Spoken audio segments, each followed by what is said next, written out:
पिछले एपिसोड में giant app clan वाले आखिरकार सिंगुन की बात मानने के लिए रेडी हो गए थे और इसलिए उसे फॉलो करने के लिए भी मान गए थे। अब अगले सीन में हम देखते हैं कि सिंगुन याफू और यासिन के साथ में कंपटीशन के लिए जा रहा था, जहाँ पे यासिन कहती कि सिंगटेल और बाकी सभी काफ़ी पावरफुल है और इसलिए मुझे इसके बारे में डर लग रहा है। लेकिन इस पर याफू कहती कि मुझे ब्रदर सिंगुन के ऊपर पूरा यकीन है। तभी इसी वक्त हम देखते हैं कि इनके सामने चूलियान आ जाती है, जो कहती है कि अगर तुम मुझे ज्वाइन करने के लिए मान जाओ तो फिर मैं तुम्हें वो सब कुछ दे सकती हूँ जो तुम चाहते हो। अब इससे देख यासिन कहती है कि हम तो तुम्हारे बारे में कुछ भी नहीं जानते, जिसके बाद चूलियान भी कहने लगती है कि मैं भी तुम्हारे बारे में कुछ भी नहीं जानती, लेकिन फिर भी मैं काफ़ी ब्यूटीफुल और स्मार्ट हूँ। और फिर उनको बताती है कि वो असल में चिनकुल कॉन्टिनेंट की एक लौती प्रिंसेस है। अब हम देखते हैं कि वो तीनों तुरंत ही से ग्रीट करते हैं और सिंगुन कहता है कि हमारे कुछ रूल है, इसलिए सबसे पहले तुम्हें मेरे साथ में कंप्लीट करना होगा और केवल उसके बाद तुम याफू और यासिन को यहाँ से लेकर जा सकती हो। मगर हम देखते हैं कि चूलियन इसकी कोई बात सुनना नहीं चाहती थी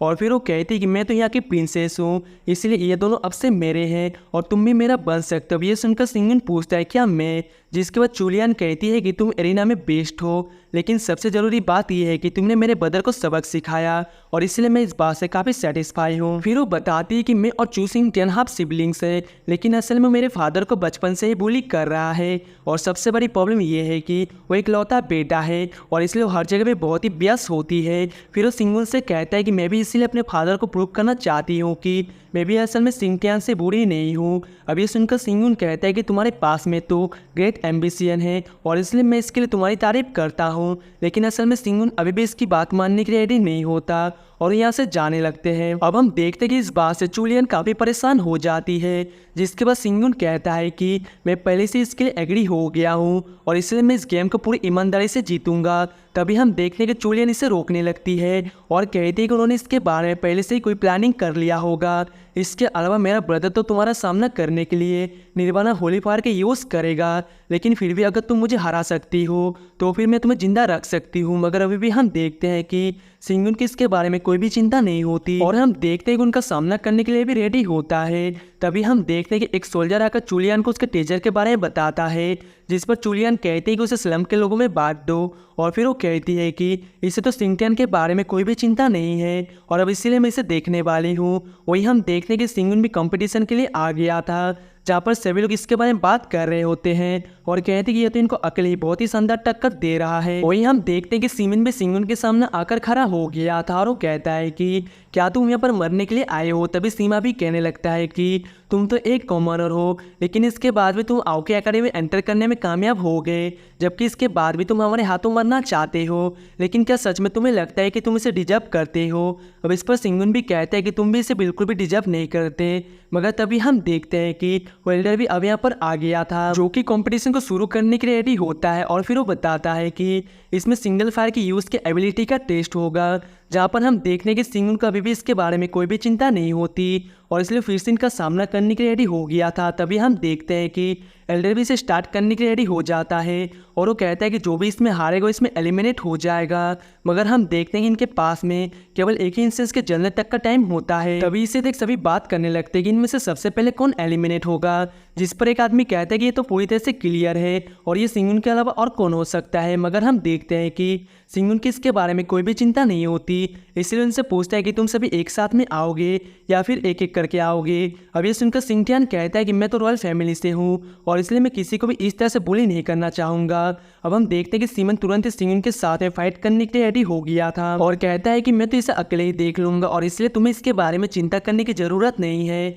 मगर वही हम देखते हैं कि सिंगुन को अभी भी इसके बारे में कोई भी चिंता नहीं होती और केवल अपनी स्टिक का यूज़ करके इसका सामना करने के लिए रेडी हो जाता है। अब इस पर सिमन इसका मजाक उड़ाते हुए कहता है कि ये केवल स्टिक का यूज़ कर रहा है और इसलिए ऐसा लगता है कि यहाँ पर मरना चाहता है। इसी के साथ हम देखने को सिंगुन पर अटैक करने के लिए आ गया था, जहाँ पर कि सिंगुन भी इसका सामना करने के लिए पूरी तरह से रेडी होता है। इसीलिए हम देखते हैं कि उसने अपने आप को बहुत ही आसानी से बचा लिया था और इसलिए सिमन भी इसका कुछ भी नहीं कर पाता। मगर हम देखते हैं कि वो भी इतनी आसानी से हार मानने वाला नहीं होता, इसलिए सिंगुन भी अपनी पावर की यूज़ कर देता है और हम देखते हैं कि उसने बहुत ही आसानी से इसे काफ़ी दूर फेंक दिया था। लेकिन हम देखते हैं कि सीमा इसे नीचे गिरने से बचा लिया था, लेकिन ये सीमन भी इस बात से पूरी तरह से हैरान हो गया था और फिर वो कहता है कि ये किस तरह के स्टिक है। अब इस पर सिंगुन भी कहता है कि बताने के बाद भी तुम इसके बारे में नहीं समझ पाओगे और इसलिए इसके बारे में बात करने का कोई भी मतलब नहीं है। अब हम देखते हैं कि गुस्से में फिर से सिंगुन पे अटैक करने के लिए आता है, लेकिन फिर भी सिंगुन ने अपने आप को बहुत ही आसानी से बचा लिया था और इसलिए हम देखते हैं कि उसका कुछ भी नहीं कर पाता। मगर वही हम देखते हैं कि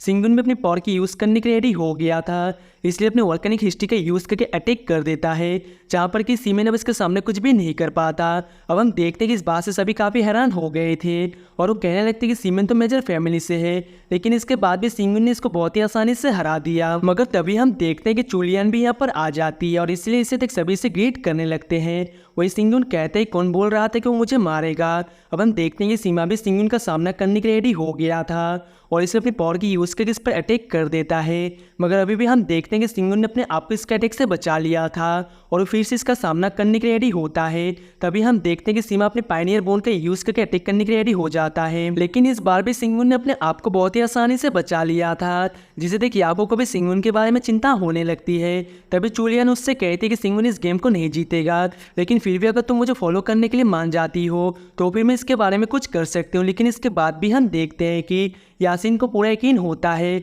और इसे चुलियन से कहते हैं कि अगर इसमें जीत गया तो फिर उसके बाद तुम हमें परेशान नहीं करोगी। जिसके बाद चुलियन भी कहने लगते हैं कि अगर इसमें हार गया तो फिर तुम्हें मेरे ऑर्डर को फॉलो करना होगा। वही उधर हम देखते हैं कि सीमा फिर से अपनी पावर की यूज़ करके सिंगुन पे अटैक करने लगा था, मगर अभी भी हम देखते हैं कि सिंगुन के इसके बारे में कोई भी चिंता नहीं होती और इसलिए इसके सारे अटैक को बहुत ही आसानी से रोक लेता है। मगर अब हम देखते हैं कि सीमा को ऐसे ही छोड़ने वाला नहीं होता और इसलिए वो भी अपनी पावर की यूज़ करके इस पर अटैक कर देता है। अब इससे देख यासिन चुलियन से कहते हैं कि अब तुम हमें परेशान करना बंद कर दो। तभी डोंगफेंग सिंगुन से कहते हैं कि सीमा को ऐसा बोलने के लिए उसे सबक मिलना चाहिए, लेकिन फिर भी तुम हमारे मेजर फैमिली को सीरियसली नहीं ले रहे। मगर अभी भी हम देखते हैं कि सिंगुन को किसी बात का कोई भी डर नहीं होता, इसलिए डोंगफेंग भी इसके ऊपर काफ़ी गुस्सा हो जाता है और हम देखते हैं कि अपनी पावर की यूज़ करके इस पर अटैक करने के रेडी हो गया था। लेकिन वही हम देखते हैं कि सिंगुन भी अपनी पावर की यूज़ करने लगता है और वो भी इसके अटैक को बहुत ही आसानी से रोक लेता है। लेकिन तभी हम देखते हैं कि किटानो और नानगोंग भी अपनी पावर की यूज़ करने के रेडी हो जाते हैं और अब इसलिए तीनों एक साथ में मिलकर सिंगुन का सामना करने लगते हैं।